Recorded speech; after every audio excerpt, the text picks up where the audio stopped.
విమానాశ్రయ నిర్మాణం పూర్తి చేయడం కోసం ఆయన ఒక ఛాలెంజ్గా స్వీకరించి రామ్మోహన్ నాయుడు గారు చంద్రబాబు నాయుడు గారి ఆదేశాల మేరకు డిసెంబర్ 2026కి పూర్తి కావాల్సినటువంటి విమానాశ్రయ నిర్మాణాన్ని 6 నెలల ముందుగానే పూర్తి చేస్తా ఉన్నారు. ఇవాళ జూన్ 2026కే పూర్తి చేస్తాం, 6 నెలల ముందుగానే విమానాశ్రయ నిర్మాణాన్ని పూర్తి చేస్తామని చెప్పి ఒక సవాలుగా రామ్మోహన్ నాయుడు గారు దాన్ని తీసుకుని అనేక పర్యాయాలు ఆయనే విమానాశ్రయానికి వచ్చి ప్రత్యక్షంగా అక్కడ పనులని పర్యవేక్షించి 6 నెలల ముందుగానే విమానాశ్రయ నిర్మాణాన్ని పూర్తి చేస్తూ ఉన్నారు.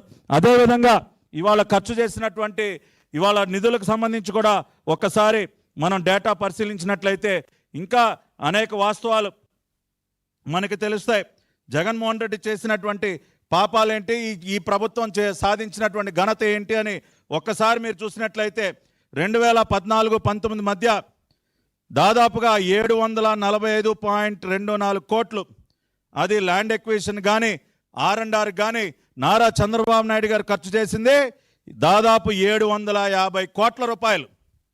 ఇవాళ జగన్మోహన్ రెడ్డి 2019-24 మధ్య ఖర్చు చేసింది కేవలం 203 కోట్లు.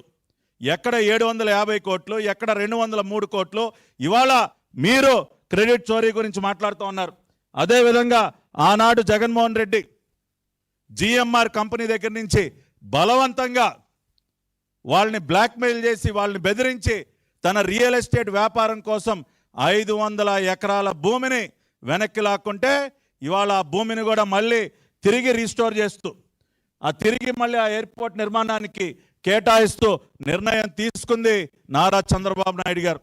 ఇవాళ భారతదేశంలోనే కాదు ప్రపంచంలోనే అత్యంత పెద్దదైనటువంటి maintenance, repair and overhaul MRO అంటే ఏంటో తెలుసా నీకు జగన్ రెడ్డి? నీకు కనీస విషయ పరిజ్ఞానం ఉందా?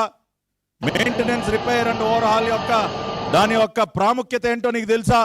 అటువంటి వరల్డ్స్ లార్జెస్ట్ MRO ఫెసిలిటీని భోగాపురం విమానాశ్రయానికి తీసుకొచ్చింది నారా చంద్రబాబు నాయుడు గారు, ఆనాటి civil aviation minister Ashok Gajapathi Raju గారు.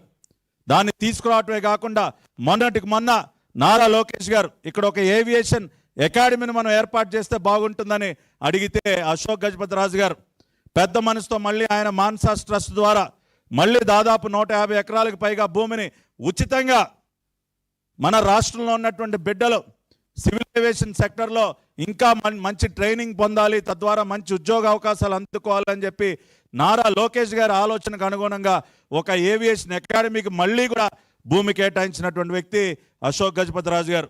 ఈ విధంగా చంద్రబాబు నాయుడు గారు కానీ అశోక్ గజపతి రాజు గారు కానీ ఈనాడు సివిల్ ఏవియేషన్గా మినిస్టర్గా ఉన్నటువంటి రామ్మోహన్ నాయుడు గారు కానీ వీరి అందరి కృషి వల్ల ప్రధానమంత్రి నరేంద్ర మోడీ గారి సహకారంతో ఇవాళ ఉత్తరాంధ్ర ప్రజల యొక్క కళ సాకారంతో నేను చూపించినటువంటి డాక్యుమెంట్స్ ఏవైతే ఉన్నాయో ఇవాళ నేను చూపిస్తున్నటువంటి ఎన్విరాన్మెంటల్ క్లియరెన్స్ కానీ సైట్ క్లియరెన్స్ కానీ ఇన్ ప్రిన్సిపల్ అప్రూవల్ కానీ ఈ ప్రాజెక్ట్కి అన్నీ కూడా సాధించింది నారా చంద్రబాబు నాయుడు గారి ప్రభుత్వం. 2014 నుంచి 2019 మధ్య జనవరి 2016లో సైట్ క్లియరెన్స్ తీసుకొచ్చారు.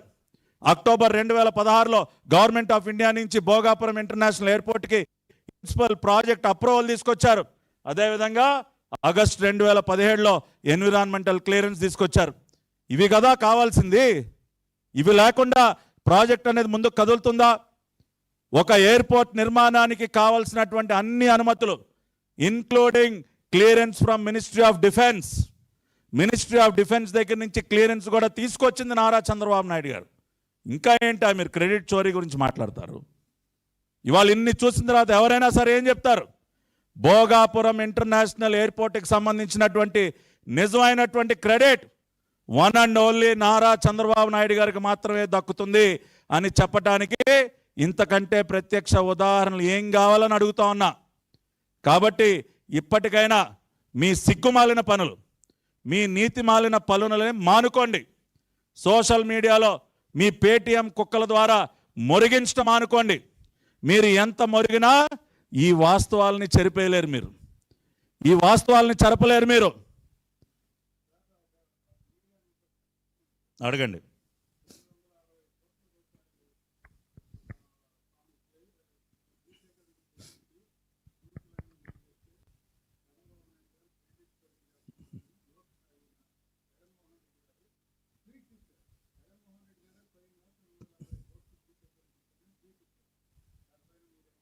ఇందాక నేను చెప్పాను 2014-19 మధ్య 750 కోట్ల రూపాయలు ల్యాండ్ ఎక్విజిషన్ అండ్ R&Rకి ఖర్చు చేసింది నారా చంద్రబాబు నాయుడు గారు. కేవలం 200 కోట్లు మాత్రమే 2019-24 మధ్య జగన్మోహన్ రెడ్డి సర్కార్ చేసినటువంటి ఖర్చు. ఈ వివరాలన్నీ చాలా డీటెయిల్డ్గా నిన్న సంబంధిత ప్రిన్సిపల్ సెక్రటరీ కృష్ణబాబు గారు మీడియాకు కూడా విడుదల చేయడం జరిగింది. దీనిని కాదనమని చెప్పండి.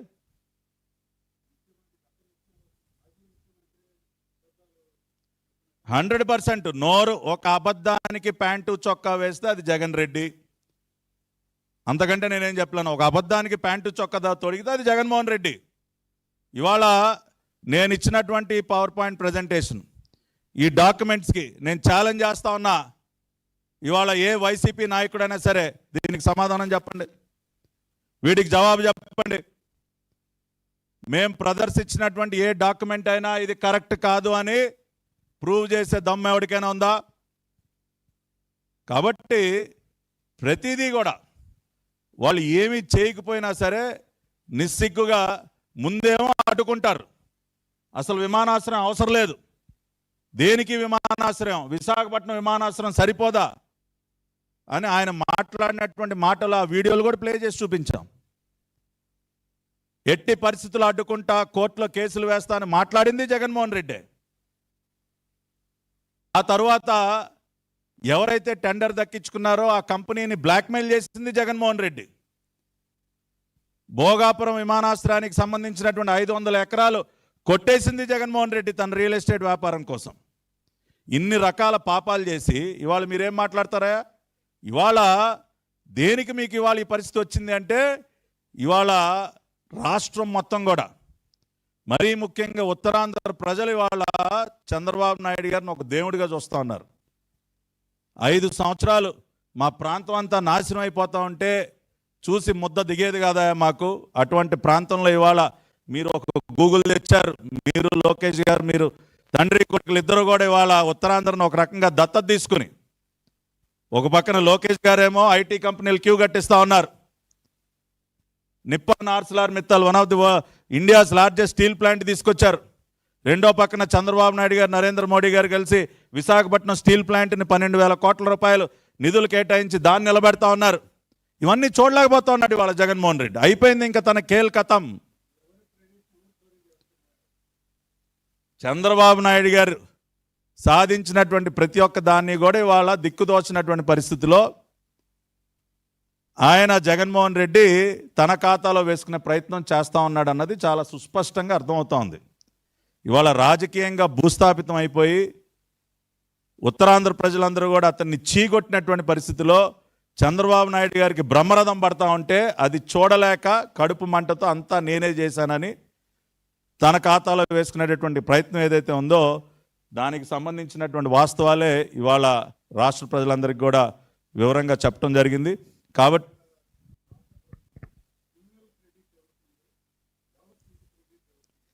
అది ఏ స్కూల్ పిల్లాడు అడిగినా చెప్తారు. మీరు వెళ్ళి 6093 ఆ నెంబర్ చెప్పగానే జగన్మోహన్ రెడ్డి అంటారు. ఖైదీ నెంబర్ 6093 దేనికి వచ్చింది జగన్ రెడ్డికి? ఇవాళ ఒక ఆర్థిక ఉగ్రవాదిగా అనేక రకాలైనటువంటి నేరాలు చేసి మనీ లాండరింగ్లు కానీ, క్విట్ ప్రోకోలు కానీ, ఇవాళ 11 సిబిఐ కేసులు కానీ, ఈడీ కేసులు కానీ, దాదాపు 19-20 కేసులు A1 ముద్దాయిగా ఉన్నటువంటి క్రిమినల్ ట్రాక్ రికార్డు, 12 సంవత్సరాలకు పైగా నిస్సిగ్గుగా బెయిల్ పైన బ్రతుకుతున్నటువంటి ఒక ఆర్థిక ఉగ్రవాది జగన్మోహన్ రెడ్డి. 100% అంతే. జగన్మోహన్ రెడ్డి యొక్క క్రిమినల్ ట్రాక్ రికార్డుని ఎవడో అధిగమించలేడు. నాకు తెలిసి ఎవరు అతను దాన్ని ఎవడు కూడా చోరీ చేసే సాహసం చేయరు, ఆ అవసరం కూడా ఎవడికి లేదు. అదేవిధంగా డెవలప్మెంట్ విషయంలో, అభివృద్ధి విషయంలో ఇవాళ డబుల్ ఇంజిన్ సర్కార్ ఏదైతే చంద్రబాబు నాయుడు గారి గురించి, మోడీ గారి గురించి మాట్లాడుకుంటూ ఉన్నారో వీళ్ళిద్దరి యొక్క ట్రాక్ రికార్డ్ని కానీ, క్రెడిట్ని కానీ ఎవరు కూడా చోరీ చేసే పరిస్థితి ఉండదు, వారిని అధిగమించేటటువంటి పరిస్థితి కూడా ఉండదు. అందరికీ ధన్యవాదాలు, నమస్కారం.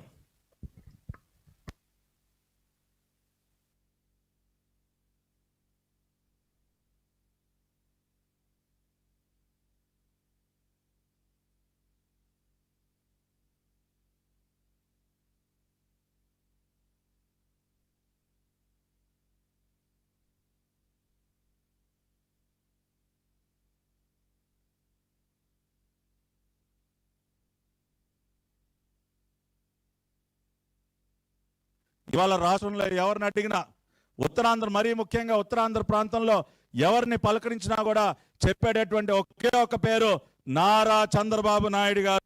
ఇవాళ రాష్ట్రంలో ఎవరిని అడిగినా, ఉత్తరాంధ్ర మరీ ముఖ్యంగా ఉత్తరాంధ్ర ప్రాంతంలో ఎవరిని పలకరించినా కూడా చెప్పేటటువంటి ఒకే ఒక పేరు నారా చంద్రబాబు నాయుడు గారు. ఇవాళ రాష్ట్రం